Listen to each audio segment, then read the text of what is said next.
ठाणे महापालिका मुख्यालयाबाहेर नालेसफाईच्या मुद्द्यावर राष्ट्रवादी काँग्रेस अजित पवार पक्षाचं आंदोलन।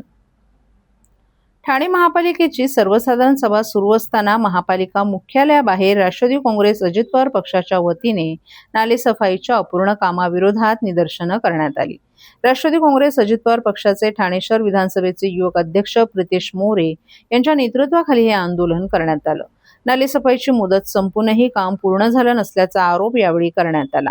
यावेळी प्रितेश मोरे यांनी शहरात केवळ 30 ते 40% नालेसफाई झाल्याचा दावा केला। तसंच 15 ते 20 लाखांसाठी ठाणेकरांचा सौदा केला जात आहे का असा सवाल उपस्थित करत त्यांनी कामातील कथित अनियमिततेवर बोट ठेवलं। डेडलाईन संपल्यानंतरही नालेसफाई पूर्ण होत नसल्यानं संबंधित ठेकेदारांना नेमका कोणाचा आशीर्वाद आहे असा प्रश्नही त्यांनी उपस्थित केला। यंदा पावसाला उशीर झाल्यामुळे ठेकेदारांना नालेसफाईसाठी अतिरिक्त कालावधी मिळाला होता, मात्र तरीही शहरातील केवळ 30 ते 40%च काम पूर्ण झाल्याचा त्यांनी दावा केलाय। जून महिन्याचा दुसरा आठवडा सुरू असून अद्याप पाऊस झाला नाही। अशा परिस्थितीत जर आतापर्यंत जोरदार पाऊस झाला असता तर ठाण्यातील अनेक भागांमध्ये घरांमध्ये पाणी शिरण्याची वेळ आली असती, असंही प्रितेश मोरे यांनी सांगितलं। दरम्यान येत्या काळात नालेसफाईचं काम पूर्ण न झाल्यास संबंधित अधिकाऱ्यांच्या दालनात आंदोलन छेडण्यात येईल असा इशाराही आंदोलनकर्त्यांनी दिला आहे।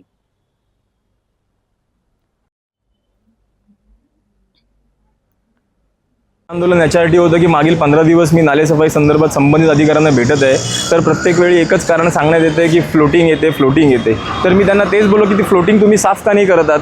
तर त्यांनी मला असं उत्तर दिलं की संबंधित तिथे जो काही नाला आहे तिथे एक वायर कट झालेली आहे, त्या बिकॉज ऑफ वायर कट झाल्यामुळे शॉक सर्किट होईल आणि त्याच्यामुळे जीवितहानी होऊ शकते। तर सदर मी अधिकाऱ्यांना हेच सांगितलं, तुम्ही ठाणे महानगरपालिकेच्या विद्युत विभागाला एक पत्र द्या आणि त्या पत्राद्वारे ते काम करून घ्या। अजून देखील ते काम झालेलं नाही, अजून देखील नालेसफाई झालेली नाही। डेडलाईन संपून गेलेली आहे तरी देखील नालेसफाई होत नाहीये। ह्याचं नेमकं कारण आम्हाला समजायला पाहिजे। आम्ही वर्क ऑर्डर मागितल्यावरती तुम्ही आम्हाला LY ची कॉपी देता, म्हणजे ठाणे महानगरपालिकेचे अधिकारी किती माजले आहेत हे यातून दिसून येतं। त्यामुळे आमची एकच मागणी आहे की तुम्ही 8 दिवसात पूर्ण नाले साफसफाई करा, नाही तर 9व्या दिवशी संपूर्ण घाण एक तर तुमच्या ऑफिसला आणि तुमच्या घरी आणि नंतर ठाणे महानगरपालिकेच्या गेटवर त्यांना टाकून देईल। कुठे कुठे जाणवले तुम्हाला हे असं? संपूर्ण ठाणे शहरामध्ये तर तो आपला जेलच्या इथला नाला असू द्यात, आपल्या चंदनवाडीतला नाला असू द्यात, आपल्या वंदना डेपोचा नाला असू द्यात, तो तर असा डेपो आहे तिथे सर्वात पहिले पाणी तिथे भरलं तर त्याच्यानंतर आपला माझिवडाचा नाला असू द्यात, कॅडबरीचा इथला उतळसरचा नाला असू द्यात, सगळेच नाळे म्हणजे ठाण्यातले कुठेच नालेसफाई झालेली नाहीये। कळवा मुंब्रा तर लांबची गोष्ट राहिली।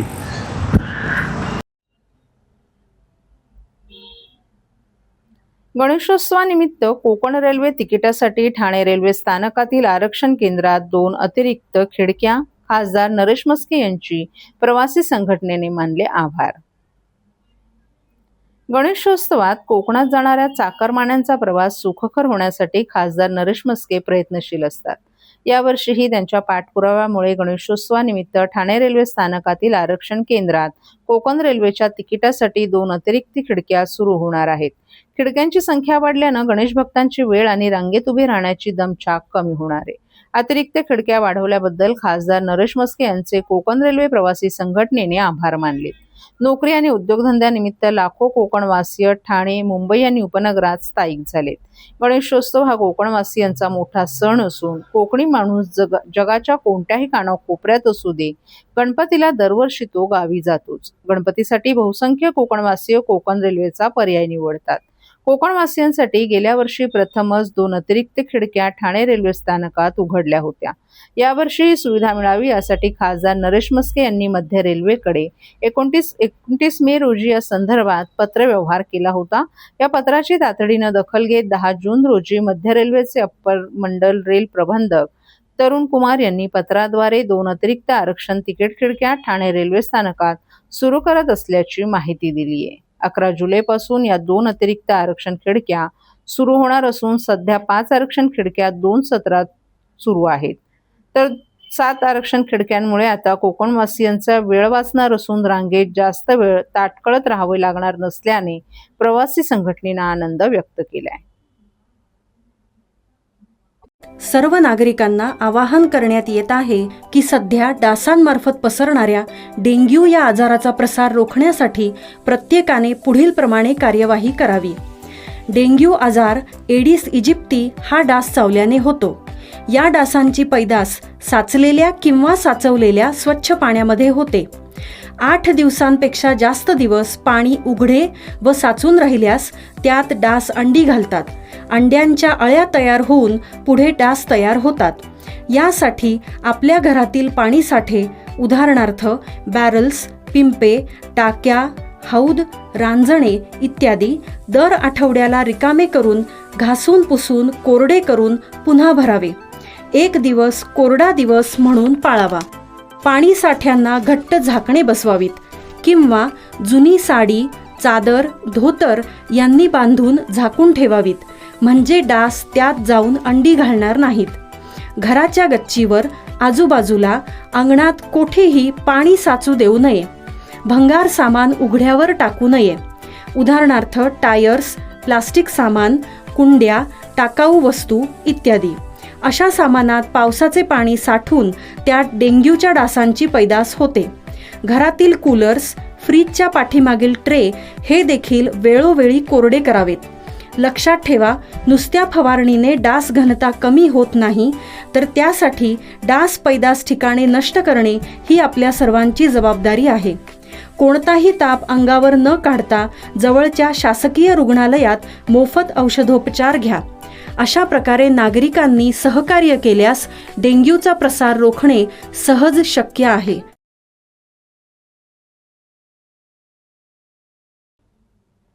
निरंजन डावखरे यांनी शहरातील विविध नागरी समस्यांबाबत सौरभ राव यांची भेट घेऊन सविस्तर चर्चा केली आहे. यावेळी क्लस्टर पुनर्विकास योजनेची अंमलबजावणी, पाणी पुरवठा, अनधिकृत फेरीवाले आणि वाहतूक कोंडी यांच्यासारख्या महत्त्वाच्या विषयांवर चर्चा करण्यात आली.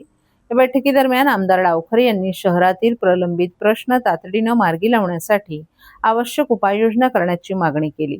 विशेषतः क्लस्टर पुनर्विकास योजनेच्या कामांना गती देणं, नागरिकांना भेडसावणाऱ्या पाणी टंचाईच्या समस्येवर उपाय शोधणं आणि वाढत्या वाहतूक कोंडीवर नियंत्रण मिळवण्यासाठी प्रभावी पावलं उचलण्याबाबत त्यांनी प्रशासनाचं लक्ष वेधलं. पाचपाखाडी परिसरातील स्वामी समर्थ सोसायटी येथील नागरिकांच्या समस्यांवरही बैठकीत चर्चा झाली. ठाण्यात वाढत्या लोकसंख्येमुळे पाणी पुरवठ्यावर ताण निर्माण होत असून अनेक गृहनिर्माण संस्थांना टँकरद्वारे पाणी पुरवठा करावा लागत असल्याचा मुद्दा डावखरे यांनी आयुक्तांसमोर मांडला. तसंच शहरातील वाढत्या अनधिकृत फेरीवाल्यांमुळे निर्माण होणाऱ्या अडचणींबाबतही चर्चा करण्यात आली.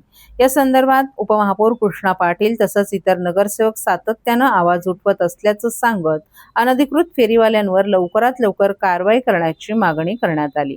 नागरिकांच्या दैनंदिन जीवनाशी निगडीत प्रश्न सोडवण्यासाठी महानगरपालिका प्रशासनानं ठोस आणि तातडीची पावलं उचलावीत अशी अपेक्षा या बैठकीत व्यक्त करण्यात आली. साहेब, आज आयुक्तांची भेट घेतली, विविध समस्यांबाबत चर्चा, काय नेमकं चर्चा?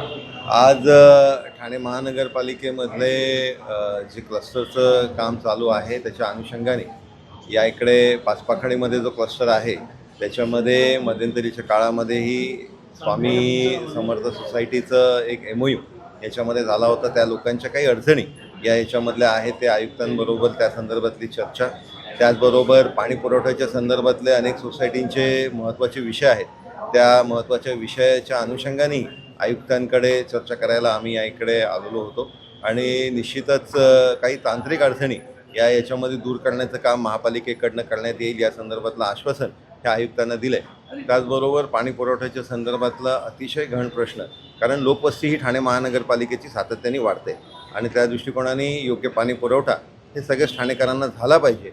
या अनुषंगाने आज घेतलेल्या बैठकीमध्ये निश्चितच राज्य शासनाच्या स्तरावरनं या दृष्टिकोनाने एक सकारात्मक काम होणार आहे असं त्यांनी आश्वासित केलेलं आहे. साहेब, सगळ्यात महत्त्वाचा प्रश्न म्हणजे भेडसावत आहे फेरीवाल्यांचा. फुटपाथ व्यापलेले आहेत तरी महापालिका जागा होत नाही. फुटपाथ जे फेरीवाल्यांच्या माध्यमाने अतिक्रमित होत आहेत या संदर्भातलं वारंवार आमच्या सगळ्याच लोकप्रतिनिधींकडनं मागणी होत आहे की फेरीवाला धोरण हे अंमलबजावणी याची करण्यात यावी आणि नजीकच्या काळामध्ये या संदर्भातली अंमलबजावणी होईल. या संदर्भातली कारवाई आमच्या उपमहापौर माननीय श्री कृष्णाजी पाटील यांच्या माध्यमाने भारतीय जनता पार्टीच्या पुढाकाराने होईल आणि महानगरपालिकेला आम्ही करण्यास भाग पाडू या संदर्भातली भूमिका सर्वच नगरसेवक आणि प्रतिनिधी घेणार आहे. ठाण्यातील गावदेवी भाजी मार्केट मंडईला लागलेल्या भीषण आगीत एक जवान आणि एका आरक्षकाचा मृत्यू झाल्याच्या पार्श्वभूमीवर या दुर्घटनेला जबाबदार कोण असा सवाल भाजपच्या नगरसेवकांनी उपस्थित केलाय. आज ठाणे महानगरपालिकेची सर्वसाधारण सभा पार पडत असताना भाजपच्या नगरसेवकांनी ठाणे महापालिका मुख्यालयात आंदोलनात्मक भूमिका घेतली. यावेळी त्यांनी हातात फलक घेऊन तसंच शहीद जवान सागर शिंदे आणि आरक्षक काळू गाडेकर यांचं छायाचित्र हातात धरून महासभेत प्रवेश केला. या माध्यमातून त्यांनी गावदेवी आग दुर्घटनेतील मृतांना श्रद्धांजली अर्पण करत प्रशासनाचं लक्ष वेधण्याचा प्रयत्न केला. भाजप नगरसेवकांनी या घटनेची सखोल चौकशी करून दोषींवर कारवाई करण्याची मागणी केली आहे.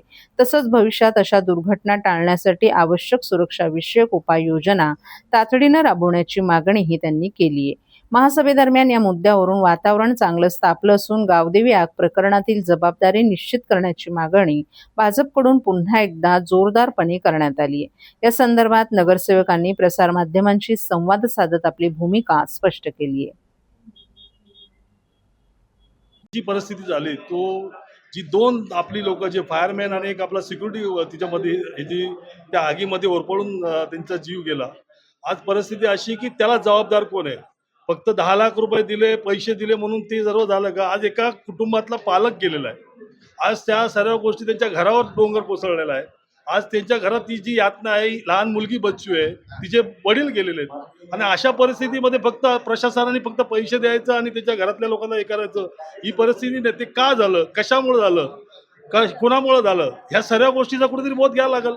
आज आपण बघितलं तिथं प्लास्टिकचे कपडे, प्लास्टिक कपडे असं सर्व तिथं बालद्या, ज्या गोष्टीला आगीची जिथं पेट घ्यायचं होतं ते सर्व आवलं. कारण वस्तुस्थिती त्या धारकाला जे दिलं होतं ते वेगळं दिलं होतं आणि त्याच्यामध्ये जे ठेवलं गेलं आणि तिथले जे सहाय्यक आयुक्त असेल त्यांनी तिकडे जे बाजार मांडला होता, जो अतिक्रमणचे कुर्ला ह्या भागातली जी लोक येऊन तिथं धंदे करायचे त्याला कोण जबाबदार आहे?